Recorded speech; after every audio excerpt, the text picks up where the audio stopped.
I once had a fiancé named Mike whom I promised to marry, but I couldn't live with him because of my sister Evelyn. During that time, I was deeply distraught. However, I've since found new happiness. It's important for both my sister and my ex-fiancé to understand this. My name is Emma. I'm an ordinary office worker, not particularly beautiful. Back then, I was engaged to Mike, a handsome man at a prominent company known for his looks. We were blissful, believing our happiness would endure. Yet reality dealt a harsh blow. I couldn't marry Mike because of Evelyn. My sister Evelyn has been passionate about fashion since childhood and remains so today. Her beauty has always attracted attention. She was popular with boys since junior high. She even modeled for a fashion magazine once, an experience that fueled her dream of becoming a model. After university, when I started working at a regular company, I was invited to dinner by a business associate, Mike. After several friendly outings, one day he confessed his feelings for me during dinner. I was taken aback by his sudden confession but also drawn to him. Thus, we began dating. A year into our relationship, Mike proposed, and I happily accepted. When Mike and I visited my parents to share the news, they were overjoyed. We discussed wedding plans, and I was thrilled. However, someone was not pleased, my sister Evelyn. Evelyn was shocked and displeased to see me getting married, especially to someone like Mike. More beautiful and more experienced in relationships, she had always looked down on me. "I don't want my friends to know how uncool my sister is," Evelyn often said. To her, the uncle's sister she looked down on was about to marry an elite businessman from a major company. This seemed to amplify Evelyn's pride even more. However, I was oblivious to Evelyn's true feelings. Looking back, I should have noticed her attitude at the time. Suddenly, Evelyn asked Mike, "If you're going to be my brother-in-law, can we exchange contact information?" Mike and I saw no reason to refuse, so we agreed happily. There were days when I worked late on handover tasks, planning to quit my job. One day, while my parents were out of town on a trip, Evelyn took action, a plan she must have devised from the beginning. She called Mike over to her house. "Mike, my sister suddenly came home because she got sick. My parents are out on a trip, and I'm scared to be alone. Can you come over?" Evelyn lied, claiming I had returned early due to illness. Mike, just about to leave work, rushed over, unaware of Evelyn's intentions. I heard Emma was suddenly sick, so I rushed over. "Where's Emma?" Mike asked upon arriving. Of course, I wasn't there. Naturally, Mike assumed as much. "I'm sorry, Mike. I lied to you. My sister isn't actually sick, she's still at work," Evelyn confessed. Instead of getting angry, Mike asked calmly, "Why did you lie?" I just really needed to talk to you, Mike," Evelyn began to explain. When I finished work and returned home, I was taken aback to see Mike there, though I greeted him casually, not expecting anything. "Oh, you're here," I said carelessly. Little did I know, I was about to face the greatest despair and sadness of my life. "Emma, I'm sorry. I think we should break up," Mike said suddenly. His words were incomprehensible to me at first. "What? Are you kidding? Break up? What do you mean?" I asked in confusion, trying to grasp the situation. Just then, Evelyn appeared. "Emma, the truth is, I'm dating Evelyn. I'm sorry, but I fell in love with her more than with you," Mike confessed. Still bewildered and unable to believe it, I stood there as Evelyn spoke up. "I'm sorry, but Mike and I are planning to get married," Evelyn declared matter-of-factly. I couldn't comprehend what was happening. Evelyn continued, "You might not want to come to our wedding, but please at least come to the reception." I felt my world crumbling. My fiancé had chosen Evelyn over me, and suddenly, I wasn't wanted anymore. For a while, both my father and mother were deeply concerned. I spent days locked in my room, unable to face the world. Having already resigned from my job, I found myself with nothing to do. My colleagues from work messaged me about the wedding plans, and I simply informed them that we were planning a small family-only ceremony. Months later, I found myself in a new and unfamiliar place, ready to start afresh. I was determined to find happiness again, this time for certain. After isolating myself for a while following the breakup with Mike, a newfound determination stirred within me. "Why do I have to go through this? I'll forget about that man and start anew," I resolved. Things progressed swiftly from there. I discussed my plans with my parents, and with their support, I decided to move out and live independently. My new home was in a serene and green environment, offering tranquility that helped me heal. My parents didn't stand in my way. Instead, they supported me wholeheartedly during the move. As I settled in and took a breather from unpacking, my mother finally shared some news with me. A few days after you retreated to your room, Mike came. I listened to everything about what had transpired between you and Mike, and then she apologized at the end. I didn't understand why my parents were apologizing. Of course, what Mike did is unforgivable, I said firmly. His parents came to apologize too, even kneeling down to express their regret. But then they brought up Evelyn. We know you can't forgive her, but Evelyn is our precious daughter too, my parents explained. Both my father and mother had been deeply troubled by the events. It's only natural that they could not forgive someone like him after what he did to their daughter, my parents continued, trying to justify their stance. Despite my parents' stern words to Evelyn, it seemed she had gone to see Mike. Since then, Mike had been visiting our house every day at the same time, apologizing and pleading for acceptance of his marriage to Evelyn. Reluctantly, my parents had no choice but to relent to Mike's persistence. That's why they apologized to me for accepting their marriage, I concluded quietly. Honestly, I had stopped caring, but I understood my parents' conflicted feelings all too well. It's all over now, and that's okay. Besides, I'm going to meet someone even more wonderful from now on, I assured them, trying to stay positive despite the tears threatening to fall. My mother was in tears and my father looked remorseful, but he managed to smile in response. I said to my parents, when I have a child, I'll rely on both of you a lot. If anything happens, don't overdo it and contact us right away. My mother looked very worried. Once I settled into my new life and found some peace of mind, I started working at a certain restaurant. It was a small place with just a few employees, but it had a bright atmosphere that I really enjoyed. Everyone there was friendly. The manager, Noah, always seemed to be the target of teasing from the part-timers. It was amusing to watch and added to the peaceful vibe of the place. A few months into my job, a fateful event occurred that would impact my future. It happened after closing time when Noah offered me a ride home and confessed his feelings for me. I was torn. Noah is a genuinely good person and his kindness shines through. He's also popular among women due to his attractive personality and looks.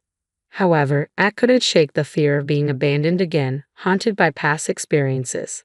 Perhaps sensing my uncertainty, Noah assured me he didn't need an immediate answer and left it at that. Things were a bit awkward between us for a while. Yet the usual banter with the part-timers and Noah's kind demeanor helped me ease my worries. Maybe my heart had already made its decision. It was during this time that, during a break, I learned something about Noah that surprised me deeply. It turned out that Noah had experienced betrayal from someone he deeply cared about and had endured a traumatic incident at his previous workplace. Noah and I shared a common past of being hurt by those we loved. That day, I decided to walk home with Noah to hear his story. As we strolled together, Noah opened up about his previous job where he had managed a store. Due to an unfortunate incident, the store lost credibility and had to shut down. Noah took responsibility and was subsequently fired. After listening to his story, I felt compelled to share my reasons for working at the current restaurant. No, I began, I came here because... Upon hearing my explanation, Noah nodded understandingly. You did well, he said softly, offering words that warmed my heart. It was exactly what I needed to hear. Acknowledgement that despite hardships, my efforts were valued. I've faced betrayal too, I admitted, recalling my own difficult journey. It wasn't easy. Noah smiled warmly in response. Later that day, Noah confessed something to me. This is how I am, he said, but I hope we can get along well. Encouraged by his honesty, I replied, let's do our best together. From then on, I found myself teased more than ever by the part-timers at the shop, but I was genuinely happy. Days passed, filled with laughter and camaraderie. Then, unexpectedly, I received a second proposal in my life. Of course, I accepted Noah's proposal with a resolve to find happiness, believing in our future together. When I visited my parents for the first time in a while, they were overjoyed. I shared everything with them, and they expressed their happiness, urging Noah, please make our daughter happy. I will definitely make Emma happy, Noah replied confidently. We spent some time together, but then my father hesitantly mentioned, it seems Evelyn and Mike are planning a wedding ceremony. They might send an invitation. but you don't have to force yourself. But I was past caring about Evelyn and Mike. I was happy now, and I wanted to share that happiness. When I told my parents this, they said, "If you say so, Emma. No, we're counting on you if anything happens." A few days later, I received a wedding invitation from Evelyn. Of course, I decided to attend and replied that Noah and I would be coming together. Knowing Evelyn was planning her wedding, Noah and I had already registered our marriage. We felt it would ease the burden on our parents and relatives from having multiple wedding ceremonies. We promised ourselves a celebration once things settled down. On the day of Evelyn's wedding, Noah and I arrived together at the venue.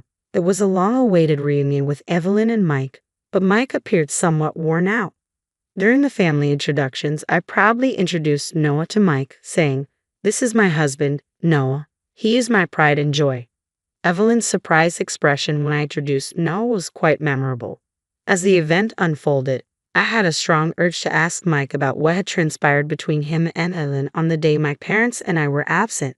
At first, Mike seemed hesitant to talk about it, but gradually he opened up. He recounted how Evelyn, aware of my illness that day, had seized the opportunity. She brought strong alcohol and offered it to Mike, who wasn't used to drinking. After just a couple of cups, he became intoxicated. Taking advantage of his state, Evelyn began to seduce him. Mike, impaired by alcohol and unable to think clearly, succumbed to the temptation.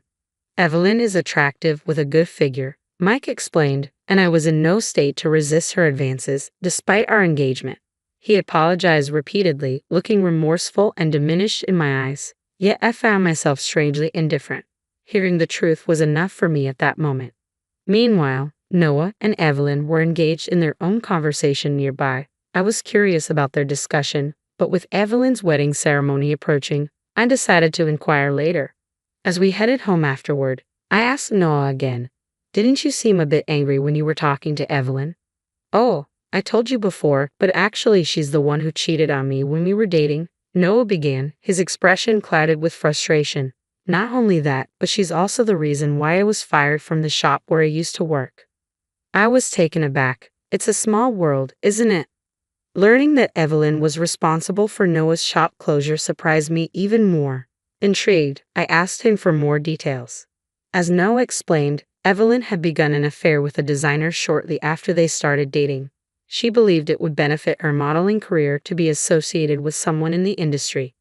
Noah found out about it accidentally, I learned, and naturally, he confronted Evelyn. But instead of admitting fault, Evelyn lashed out at Noah, and they broke up. Fueled by anger, Evelyn retaliated by creating a fake photo of contaminated food supposedly from Noah's restaurant and posted it on social media. With her substantial following as an amateur model, the photo quickly went viral. The negative publicity led to a drop in sales, Noah continued, and ultimately, the shop had to close. I was blamed and fired. Noah's bitterness was palpable, but without knowing the true culprit, he had nowhere to direct his anger.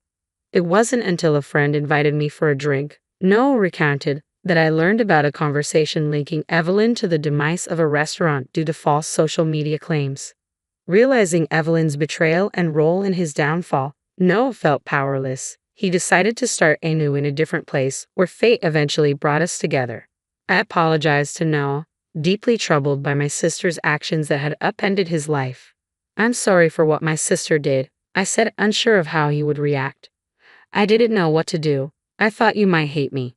"No, Emma," Noah reassured me kindly. "It's in the past. It's not your fault." His forgiveness lifted a weight off my shoulders, and together we resolved to pursue happiness once more.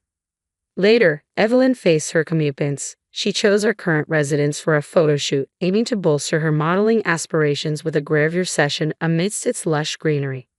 Little did she know, the restaurant she selected for a meal during this visit was Noah's former establishment. Although I had already left Noah's employ by then, I heard about what transpired later. Upon recognizing each other, Noah firmly denied Evelyn entry into his restaurant. "I can't allow you in," Noah stated firmly to Evelyn and the photo shoot staff, citing her past actions and the repercussions he had endured. Stunned and pale, Evelyn had no retort. Noah even threatened to expose her past to the company president where she was about to join, which ultimately led to her losing the gravure shoot deal and tarnishing her reputation in the industry.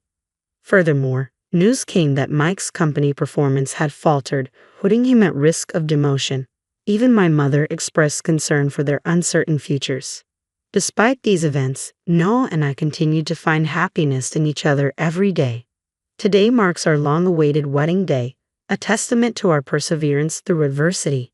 As we celebrated, colleagues from the restaurant where we first met congratulated us, repeating a familiar line amidst laughter. Noah and I solemnly vowed before everyone to cherish our family and uphold our happiness, now and always.